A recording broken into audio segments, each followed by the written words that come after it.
our first startup. Please go crazy for Daniel and Frank from Blockkeeper. If you control the Bitcoin keys, it's your Bitcoin. Thanks. Okay. If you don't control the Nice to have Bitcoin you here. keys, All right, over there on the Yes. square, and your 7 minutes begins now. Hello again. You probably remember me. I'm the guy who started to document everything in a spreadsheet and build a better solution. And yeah, I brought Frank with me. And he's actually taking care, together with two others, of the technical parts. And he's going to explain, or to start to explain the technical details of the app. And then we go to the business model and business parts. Yeah, thanks, Daniel, for the introduction. So, Blockkeeper's main advantages are security, encryption, and privacy. So,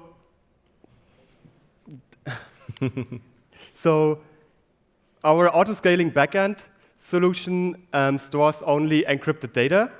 And even if a hacker or government gains access to it, the data would totally unusable for them.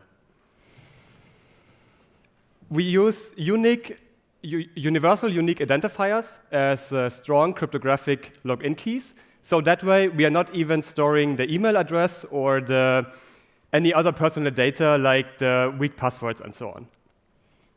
Besides that, of course, in our app, there is no marketing scripts or analytics tools or whatsoever included. Oh, and I forgot one important fact. We are 100% open source, so please check us out on GitHub and maybe fork us as well.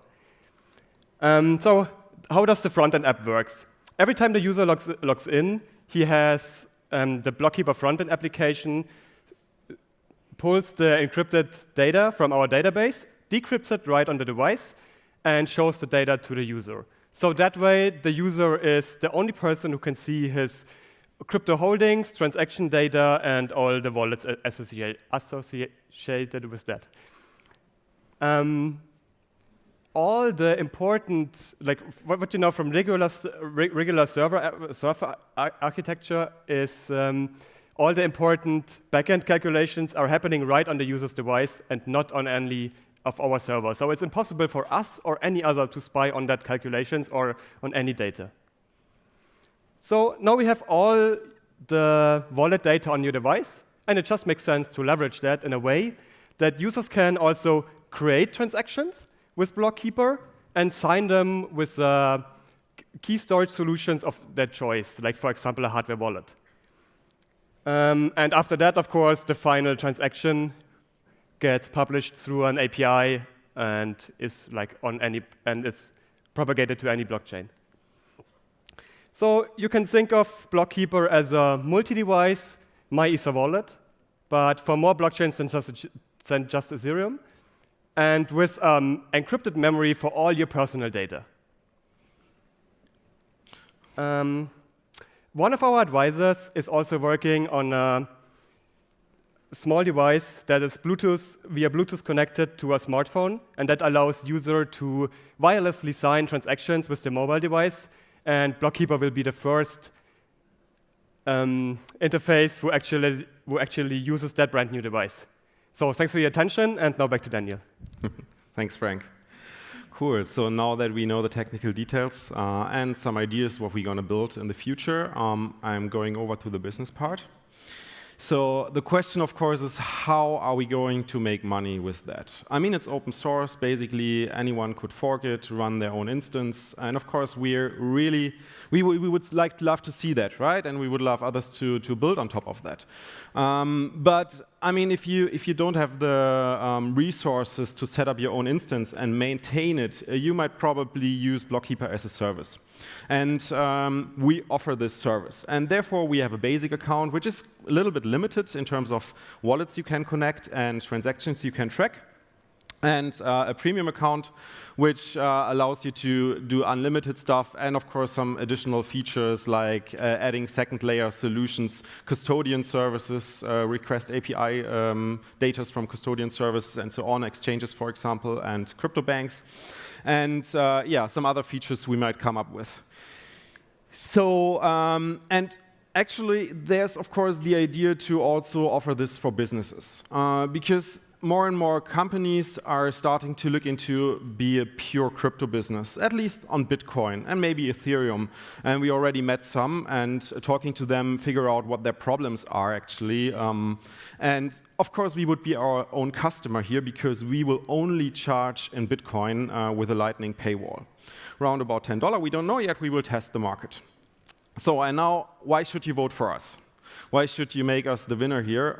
And I mean, the thing is, everything is self-funded at the moment. We are bootstrapping this whole thing, and with your help, we could accelerate, right? We could accelerate massively. We could accelerate the product development. We could accelerate the testings, and we could figure out if our business case is really working much faster than without your help.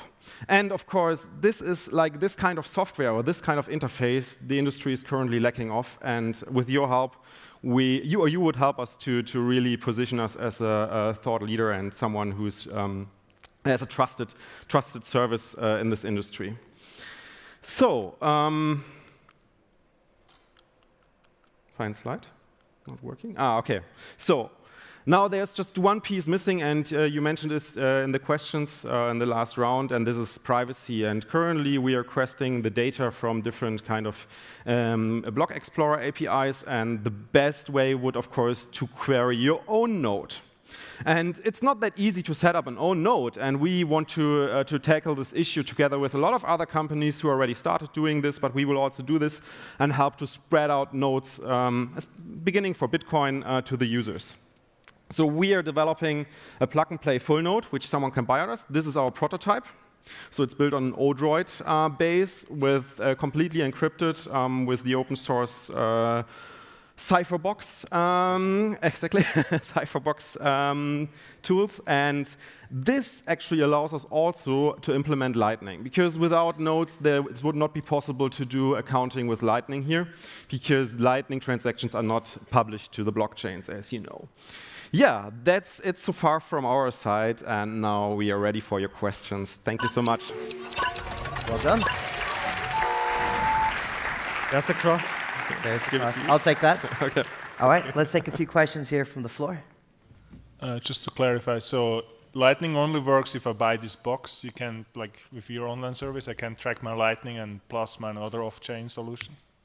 This is the basic idea, yes, and you could set up your own node, or you could use it with your actual Lightning node in the future. And if you are not able to set up your own node, you could also purchase a node from someone else, or you purchase a node with Blockkeeper, but the Blockkeeper interface will allow you to connect to every node which is running Lightning. Like, it's still very early. We try to make that right.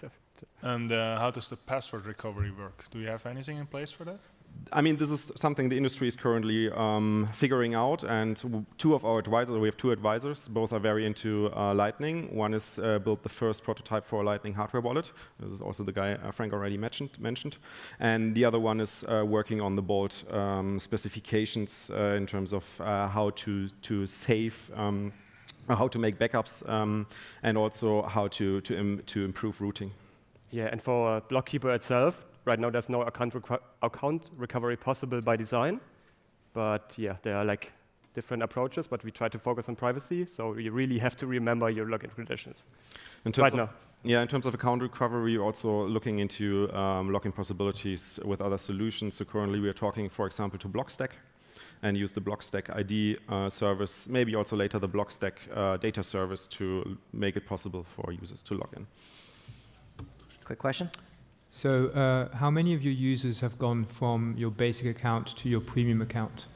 Sorry? What? How many of your users have gone from your basic account to your premium account? So we don't have a premium account yet. Okay. So we are beta. So how long is it going to take to have that ready? Yeah, with your help, it's definitely much faster. But currently we plan like beginning of next year, maybe end of Q1 to without your help to implement the Lightning paywall.